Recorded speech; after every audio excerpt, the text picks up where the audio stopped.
¿Qué tal? Bienvenidos a este nuevo episodio de La Máquina de Pensar. Y en esta ocasión, este es un programa muy especial. Nos acompaña en sustitución de Gonzalo, el conductor titular, aquí haciéndonos el favor de acompañarnos en este espacio.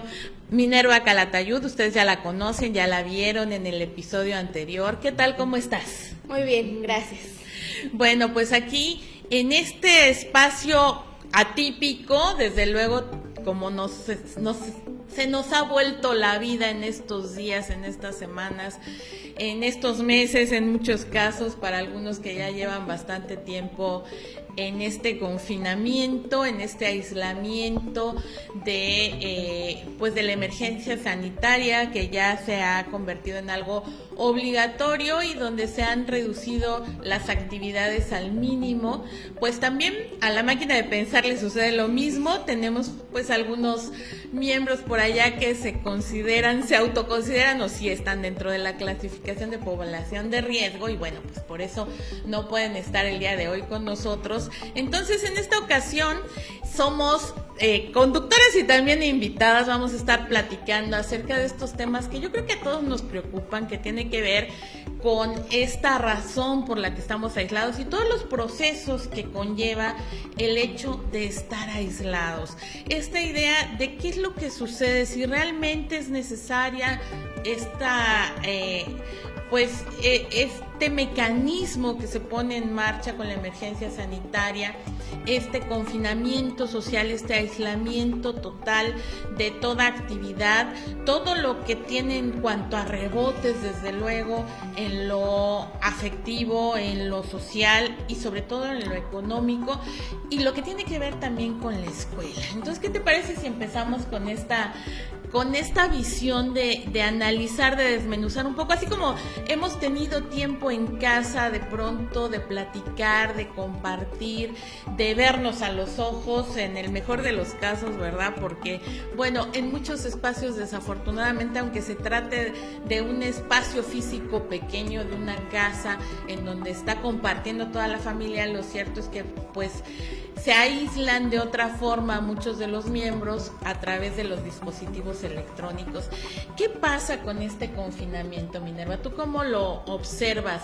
¿Tú crees que realmente en este virus que nos ha venido a cambiar el mundo tiene esa importancia que se le ha dado?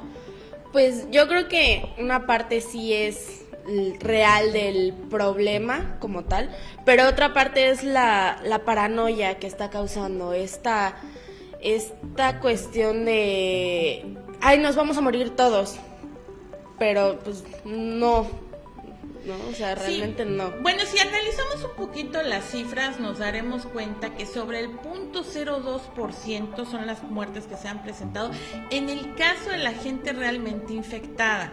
Entonces es un virus muy focalizado en cuanto a estas poblaciones de riesgo que tiene que ver con la tercera edad, con gente que tiene enfermedades, que está vulnerada en su salud, que tiene las defensas muy bajas por algún cáncer, por de pronto por el SIDA o por enfermedades crónicas que han vivido durante mucho tiempo, que significa también una medicación prolongada y que significa tener este debilitamiento físico general, ¿no? Y aquí, por ejemplo, algo que me llama mucho la atención es cómo se está pensando esta ruptura, este cambio de paradigma, si realmente habrá un cambio de paradigma a nivel mundial, y también todo lo que nos ha abierto, todo lo que nos ha destapado esta pandemia, que de pronto también el simple nombre nos da mucho miedo, ¿no? Sí. Nos genera miedo. Es un nombre catastrófico. Sí, apocalíptico, ¿no? Es como esta idea de que, bueno, de que todos nos vamos a morir, de que es el apocalipsis, de que ya se va a acabar el mundo. Y realmente, bueno, pues que hemos estado viendo que el mundo, al contrario, como el planeta, esta crisis civilizatoria está llevando a la recuperación de muchos espacios del planeta por sí mismo y de muchas especies de animales que salen incluso a los espacios urbanos porque ya no está el hombre, ya no existe la presencia humana y pues se han ido bajando los niveles de polución, de contaminación en ciudades terribles como muchas de las de China, la misma Wuhan. También son ciudades, Beijing incluso ha sido trastocada en este sentido de un espacio lleno de contaminación, muy nocivo para la salud humana, en donde de pronto hasta han tenido que llevar a cabo una serie de estrategias el gobierno en donde ha puesto pantallas para que la gente vea el amanecer porque no se ve el amanecer y ya ahora ya están recuperando esos espacios naturales, ya se han recuperado esos escenarios en donde la gente puede ver un atardecer, un amanecer, puede respirar sin necesidad de un filtro y donde pues se puede vivir una vida más o menos disfrutable, ¿no? Entonces yo creo que también estos cambios de paradigma que de pronto empiezan a analizar las grandes mentes como Noam Chomsky o como Zizek o todos estos filósofos a nivel mundial y también analistas políticos que se dan cuenta de este cambio de orden mundial que no se veía posible dentro del capitalismo o que de pronto los mismos empresarios dijeran, bueno, pues ya vamos a dejar esta tendencia hacia el capitalismo voraz porque pues definitivamente no era algo que les convenía, empieza a ser afectado por una situación que nadie o muy pocos previeron, ¿no? Entonces, ¿cómo nos cambia la vida en este sentido? Hay algo que me llama a mí la atención, por ejemplo, Noam Chomsky justamente habla en un artículo de Infobae acerca de que de este surgimiento de la pandemia y de todo lo que ha traído, de tres problemas sustanciales en este escenario. Uno, no tenemos ni idea de cuántos casos hay realmente, ¿no? Estas tendencias de los gobiernos de ocultar casos, de no hablar abiertamente de cuánta gente ha sido infectada y cuánta gente ha muerto realmente. Y también yo creo que no solo es ocultar, sino que en muchos casos elevan las cifras para asustar hasta cierto punto a la gente y que la gente no salga. No sé, siento que es como también parte de, no solo es ocultar.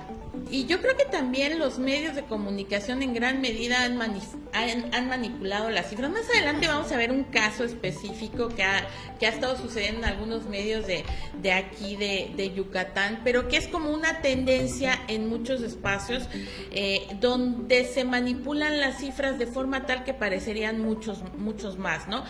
El punto número dos de estos tres problemas sustanciales de los que habla Chomsky es el asalto neoliberal ha dejado a los hospitales sin preparación. Y yo creo que esto es algo que nos ha pegado particularmente en México, bueno, en muchos países desde luego, pero en México que lo hemos podido ver a través de estos casos espantosos realmente que no podemos dejar de ver, como estos niños que recibieron agua en lugar de su tratamiento para el cáncer.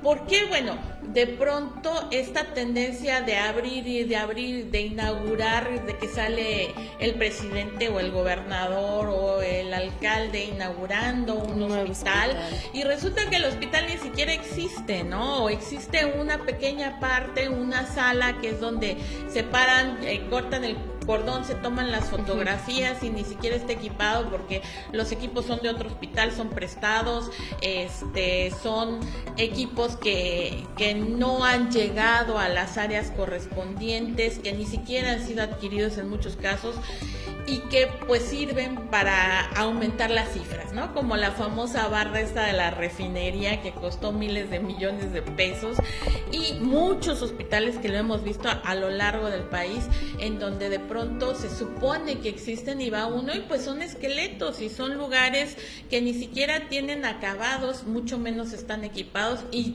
desde luego no cuentan con personal. Entonces, ¿qué sucede con esa infraestructura ¿qué sucede también con estas diferencias, esta polarización entre los países cuando se habla de que China puede erigir un hospital enorme para acoger a todos los enfermos con coronavirus en 10 días? ¿No?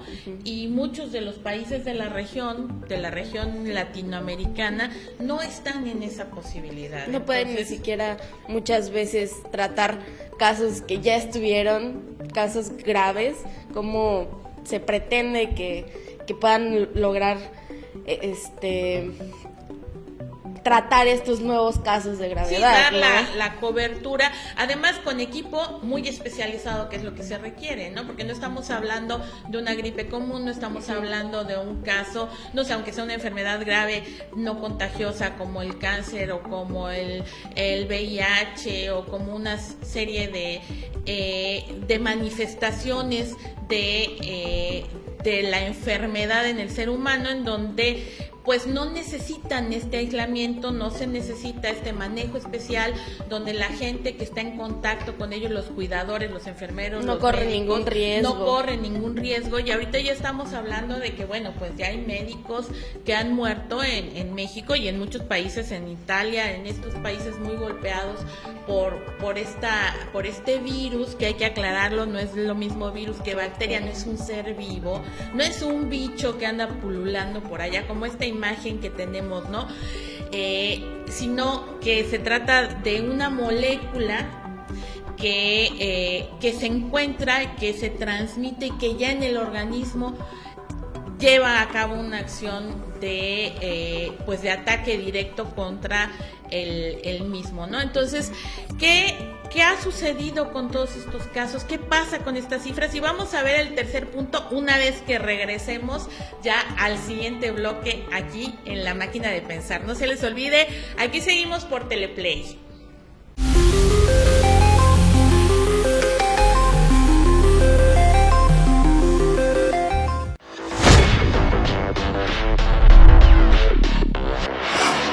En Rojas Sarlat Producciones nos hemos renovado. Este año continuamos innovando con nuestro equipo tecnológico, pero también con el equipo humano. Ahora, además de nuestros servicios de producción de video, videomemorias, informes en video, documentales, circuitos cerrados para eventos, spots comerciales y videoclips musicales, así como la generación de grandes eventos.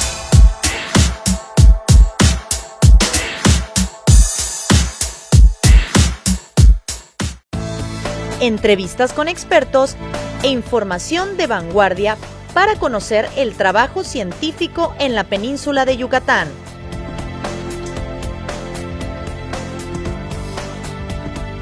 Acceso directo por Teleplay. Viejos amigos en una nueva señal. Tu indiferencia aumenta mi deseo.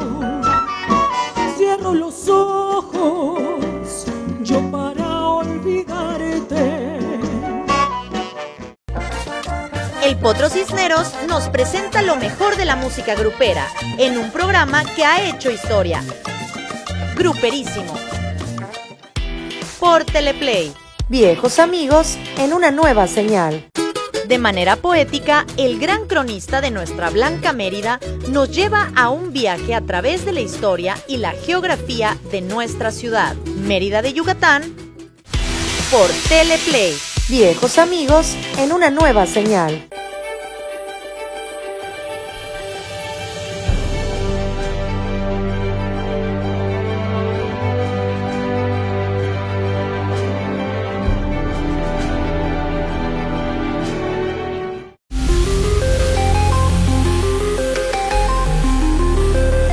Bueno, pues regresamos a este segundo bloque de este programa, de este episodio de La Máquina de Pensar, en donde estamos hablando y estamos analizando qué está sucediendo con esto del aislamiento social y desde luego qué va a suceder con la escuela, que yo creo que eso es algo que nos preocupa mucho, ya sea que nos desempeñemos como educadores, como estudiantes, como padres de familia, desde luego, ¿no? Que yo creo que ese es uno de los puntos neurálgicos de este aislamiento, ¿no? Los padres de familia.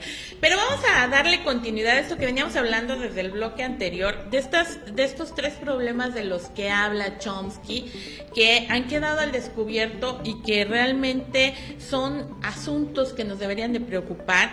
El tercer punto es esta crisis, es el enésimo ejemplo del fracaso del mercado, al igual que lo es la amenaza de una catástrofe medioambiental.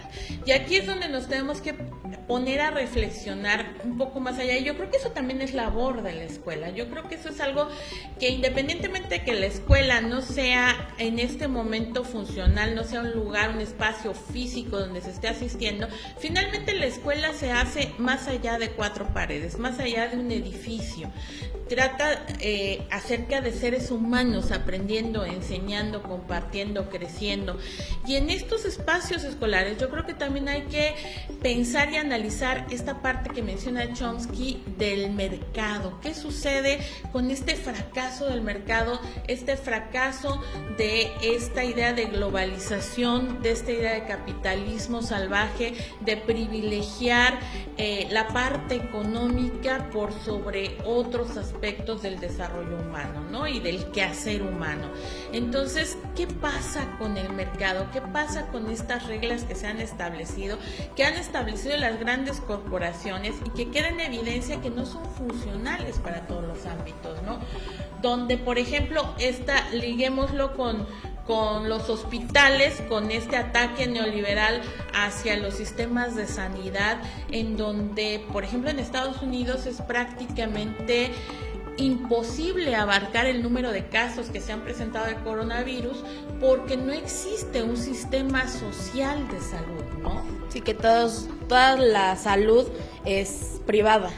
Efectivamente, todas tienen que estar cubiertas por algún seguro, y ya la parte social, todo esto que se había venido trabajando en administraciones demócratas anteriores a esta administración republicana de Trump, se deshace cuando llega Trump. Ya habla, se empiezan a limitar los servicios sociales a grupos demasiado pequeños, en donde los grupos más vulnerables quedan expuestos, y estos grupos vulnerables son los que se están viendo más afectados, porque, bueno, una persona con un cierto nivel de educación, con un cierto nivel de cultura, con un cierto nivel económico, tiene la posibilidad incluso de irse a hacer una prueba y decir, bueno, pues me siento mal, voy a irme a hacer una prueba.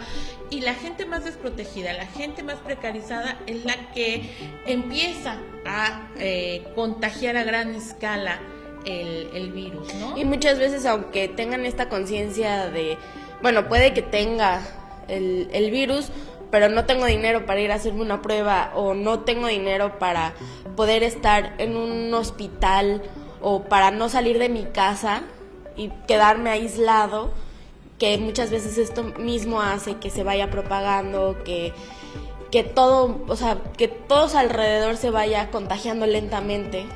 No, y este tipo de políticas que tienen que ver con el mercado, porque finalmente dicen, bueno, pues no hay dinero, ¿no? No hay dinero para los pobres, no hay dinero para los más desprotegidos.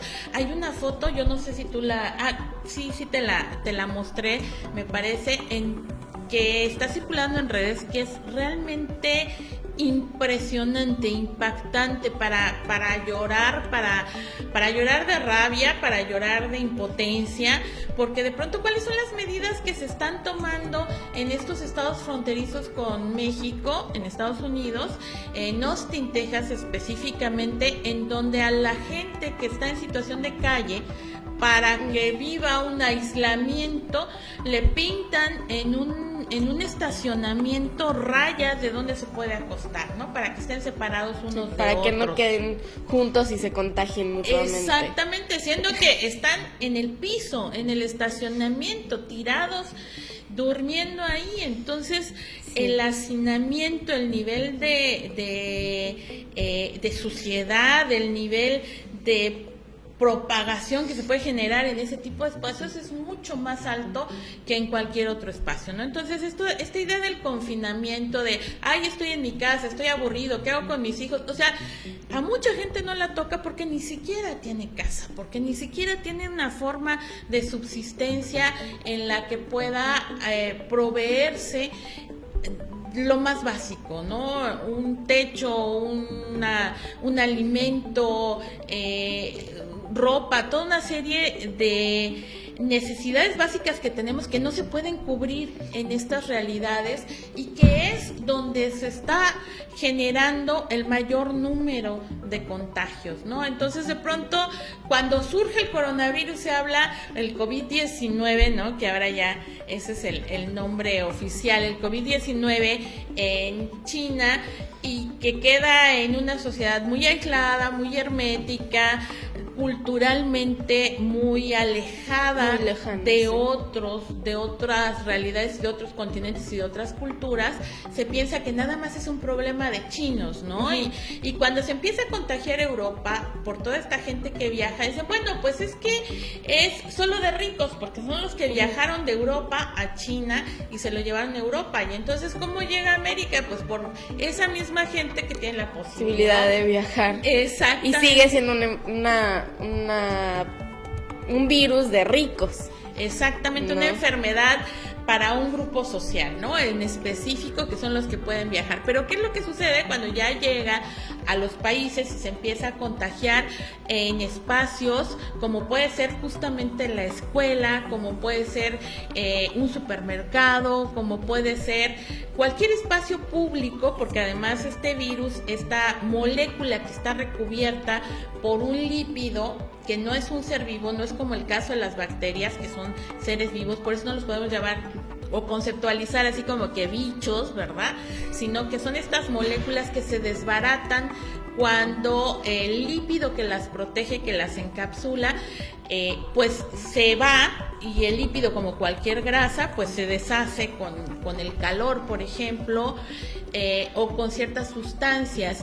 De hecho, un maestro me platicaba, nos compartía el hecho que él es de bioquímica, de que el alcohol es lipidofílico y el virus es lipidofóbico, entonces que difícilmente, sino que a partir del 78% de alcohol puede realmente romper esta bacteria, esta barrera del virus que lo protege, que es el lípido, ¿no? Entonces es mucho más efectivo utilizar, por ejemplo, jabón o detergente para desbaratarlo que alcohol, ¿no? Y ya sabemos que desde el principio de la pandemia y con estas compras de pánico desapareció el alcohol, el gel antibacterial, el papel de baño, que yo les sigo preguntando, eso es una incógnita del universo, ¿por qué desapareció el papel de baño, verdad?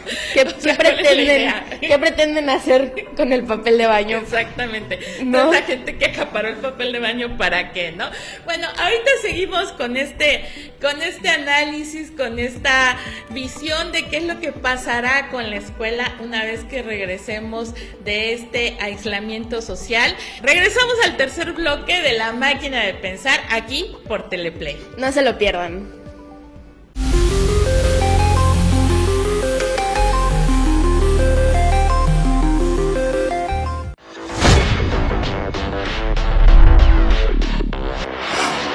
En Rojas Sarlat Producciones nos hemos renovado. Este año continuamos innovando con nuestro equipo tecnológico, pero también con el equipo humano. Ahora, además de nuestros servicios de producción de video, videomemorias, informes en video, documentales, circuitos cerrados para eventos, spots comerciales y videoclips musicales, así como la generación de grandes eventos.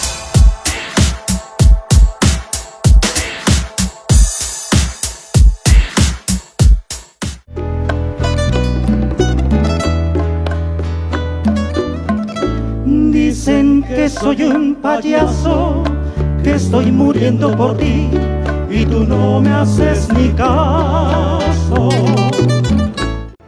Las noticias más importantes de nuestra entidad, con información actualizada y veraz. Solo las encontrarás con Freddy Heredia. En Yucatán es noticia. Por Teleplay. Viejos amigos en una nueva señal. Disfrutando aquí en la playa de Teleplay. Así es, amigos. Hasta aquí llega la señal. Una nueva opción en Yucatán. Así es, un encuentro de viejos amigos en una nueva señal. Teleplay. Amigo, ¿quieres comer algo? Sí, me gustaría un charrito. ¿Ya? Sí. Ay, hablando de charritos, ahí llegó uno. Tremendo charrito. ¿Es un charrito? Sí. Velo por Teleplay. ¿Y tú quieres ver Teleplay? Teleplay. Viejos amigos en una nueva señal. No sé si vuelva a verte después.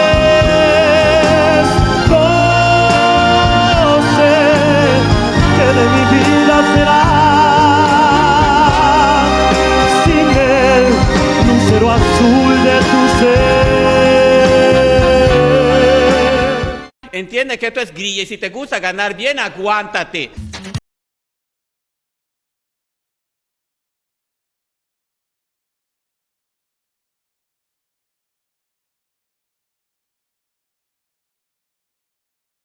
Por Teleplay, viejos amigos en una nueva señal.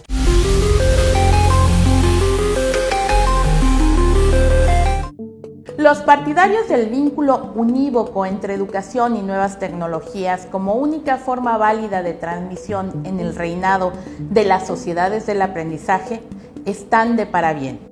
Las escuelas, los colegios y las universidades están vaciadas y llenas de fantasmas en sus espacios, pero no en sus dictados.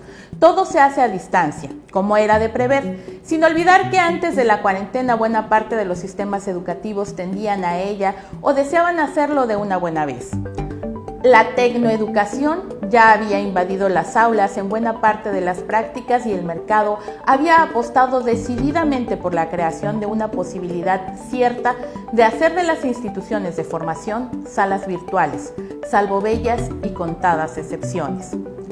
Cuanto lo humano ya era en sí tecnología, es algo que puede y debe discutirse, pero la invasión en estos tiempos críticos de recursos, formas, estrategias, diseños, herramientas, buenas prácticas, todos ellos afiliados a la idea de virtualidad, es una preocupación que resulta insoslayable.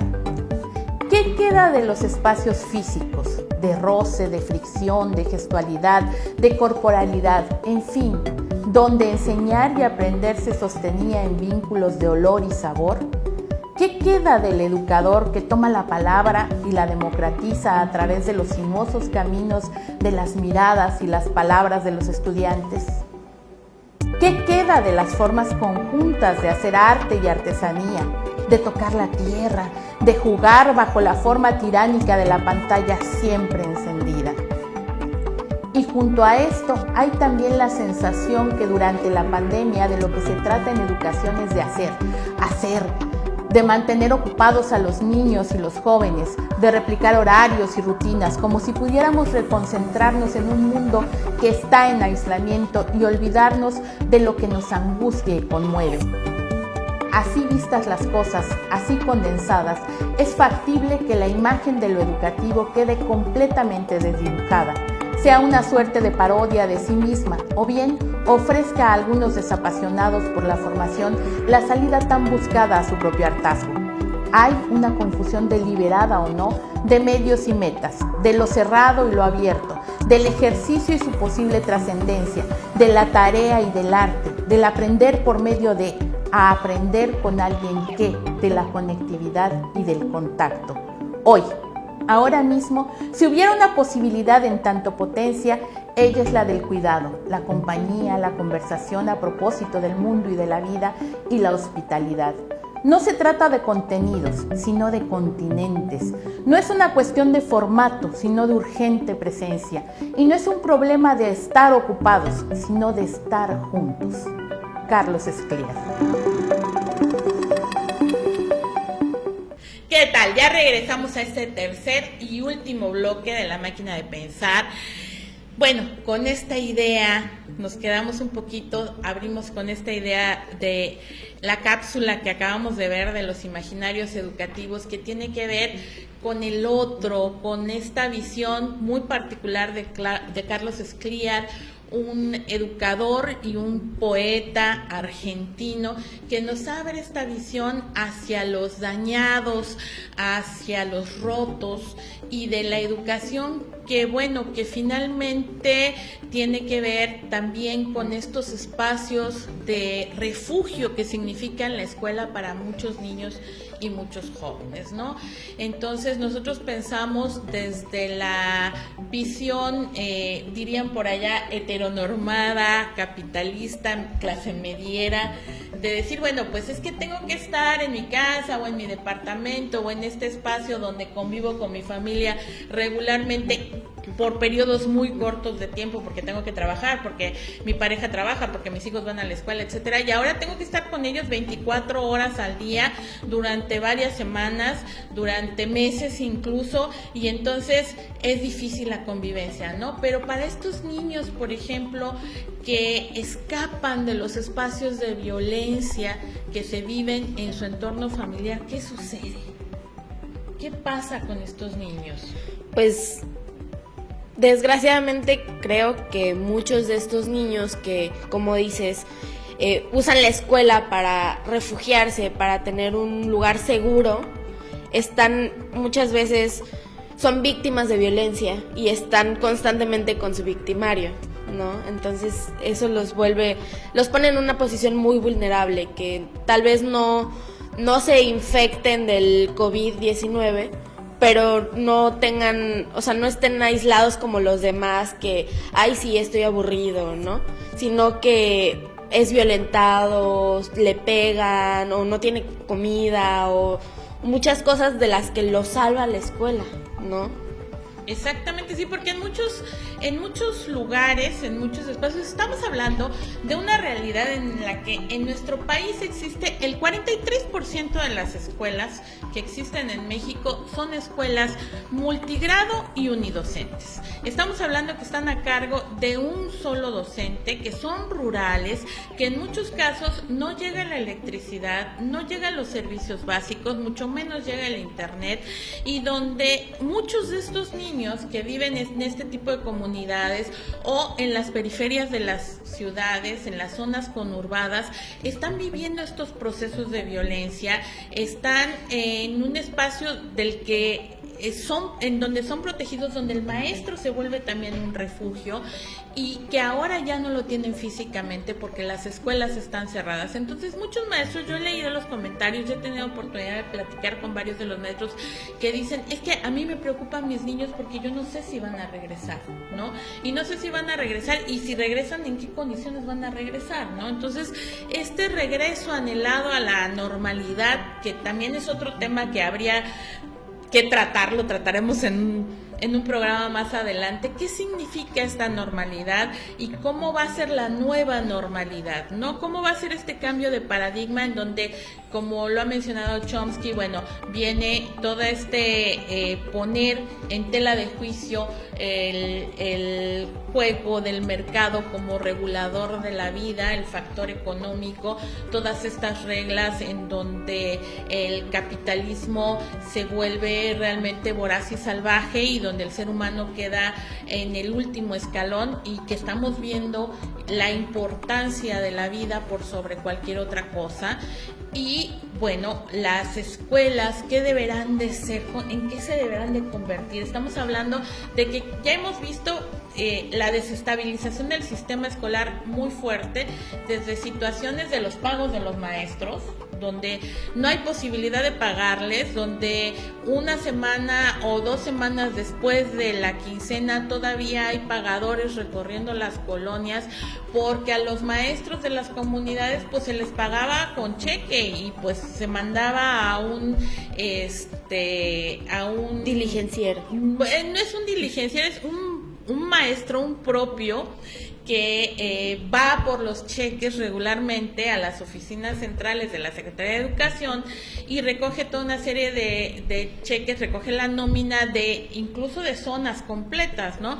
Entonces no hay este nivel que estamos pensando, por ejemplo, en la virtualidad, en la educación virtual, ¿no? En cómo vamos a dar clases o cómo se han estado dando clases a la distancia, y ni siquiera el sistema tiene la posibilidad de pagarle a sus maestros por una transferencia electrónica, ¿no? Porque son tantos y es tan complejo el sistema, y no se tienen los datos de una tarjeta bancaria para poderles hacer esta transferencia, que los pagadores están recorriendo las ciudades exponiendo en gran medida su propia salud para poder llegar a cada uno de los domicilios de los maestros. Y es un proceso larguísimo y extenuante y muy complicado porque, bueno, son los datos que se tienen y que quizá el maestro ya se cambió 3 veces de casa. De ciudad. Ya ni siquiera da clases en la escuela que creían que daba clases. Exactamente, ¿no?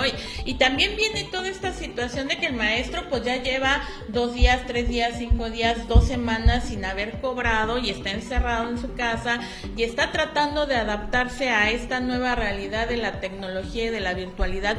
Los más avesados y los más avanzados y los que tienen mayor sentido de la tecnología, bueno, han podido habilitar, por cierto, me voy a inventar un comercial ahí si quieren, Ibereduca, que es la plataforma que tenemos en la Comisión Iberoamericana de Calidad Educativa, está abierta de forma gratuita para todos los maestros que quieran realizar sus cursos a través de ella, subir sus materiales e incluir a sus grupos en esta plataforma que está disponible 24/7, pero pues muchos de los maestros en realidad no han tenido esta oportunidad de aprender cómo se maneja una plataforma, y en los niveles muy básicos, en preescolar, en primaria, pues es complicado porque los niños no tienen acceso, no tienen un celular, y las mamás y los papás muchas veces, bueno, pues tampoco han podido dejar sus labores del todo, ¿no? Sí. No, y los que sí lo han hecho muchas veces no tienen la capacidad para entrar a una plataforma y conocerlo y entenderlo, y entonces eso también pues no les sirve tampoco de mucho tener una plataforma si no saben qué hacer con ella. No, y hay un desfase muy fuerte, ¿no? Entre los niños de las zonas más privilegiadas y de las más precarizadas, de los colegios privados y de las escuelas públicas. ¿Y qué va a suceder? Y esto es una pregunta que les quiero plantear a ustedes, público, que yo sé que en muchos casos la mayoría son educadores, pero también hay muchos padres interesados y muchos padres preocupados por qué va a suceder cuando se regrese a clases, ¿no? ¿Qué va a pasar ya después de haber perdido 3 semanas o 4 semanas o 5 semanas de clase? ¿Qué va a suceder con los niños? Sobre todo considerando que pues muchos de ellos no han podido ni siquiera acceder al material que manda el maestro por WhatsApp, llevar a cabo las actividades, incluso en ciudades como Nueva York, donde se habla de la implementación de una plataforma muy moderna y muy avanzada, resulta que el 30% de los niños no tiene acceso a internet. Entonces, si hablamos de una ciudad tan cosmopolita donde está viviendo eso, pues ¿qué podemos esperar de un país como el nuestro, ¿no? En donde pues en realidad ese tiempo se ha perdido. Tal vez se pueda ganar y se pueda recuperar en otros aspectos. Sobre todo estamos hablando de los padres comprometidos, de los padres preocupados, de los padres colaboradores, gente que tiene el interés de enseñarle a sus hijos, aunque muchas veces no tengan los recursos mentales o económicos para hacerlo, porque pues de pronto hay casos como el de una señora que trabaja todos los días limpiando su casa, llega a las 8 o 9 de la noche a su casa, sale muy temprano, y cuando llega a las 8 o 9 de la noche se pone a hacer las tareas con los niños, pero hay muchas cosas que pues no entiende de lo que manda la maestra por WhatsApp, ¿no? ¿Y qué va a pasar cuando ya retornen al ciclo escolar? ¿Se podrán emparejar? Yo he visto muchos comentarios de maestros, yo saqué una pregunta en las redes sociales y muchos han respondido, muchos tienen como este entusiasmo y esta visión esperanzadora de que sí se va a poder. Pero bueno, vamos a pensar en estos escenarios donde no se pueda, ¿qué va a suceder? Y esta es una pregunta que les quiero plantear, si realmente sus niños podrán recuperar el ciclo escolar, sobre todo si somos educadores o si somos padres, ¿no? Y es una pregunta pues para analizar, para que se nos quede tarea, para reflexionar en familia y para ver cuáles pueden ser las estrategias para que no se pierda este ciclo escolar que será sustancial para muchos de los niños y de los jóvenes de nuestro país, ¿no? Sí. Bueno, pues ya hemos llegado al final, ya se nos fue rapidísimo este programa. Los invitamos al siguiente programa donde esperamos no sea típico, donde esperamos ya haber regresado a la normalidad. El conductor titular y ya podamos tener la posibilidad de tener invitados, como se podrán dar cuenta. Estamos aquí con Susana a distancia para no propagar esta posibilidad de la pandemia, y desde luego, bueno, la invitación es a darnos cuenta que mata mucho más el miedo que la enfermedad en realidad, que la propagación de un virus que en muchos de los casos solo afecta a grupos muy específicos, el miedo vulnera las defensas. Entonces, bueno, las emociones, la positividad, el ánimo, la alegría es lo que nos puede defender en gran medida de una amenaza como esta pandemia. Yo les agradezco muchísimo que nos hayan prestado sus oídos, sus ojos estos minutos, y les invitamos a que el próximo viernes a las 7 de la noche nos sigan sintonizando aquí en La Máquina de Pensar por Teleplay.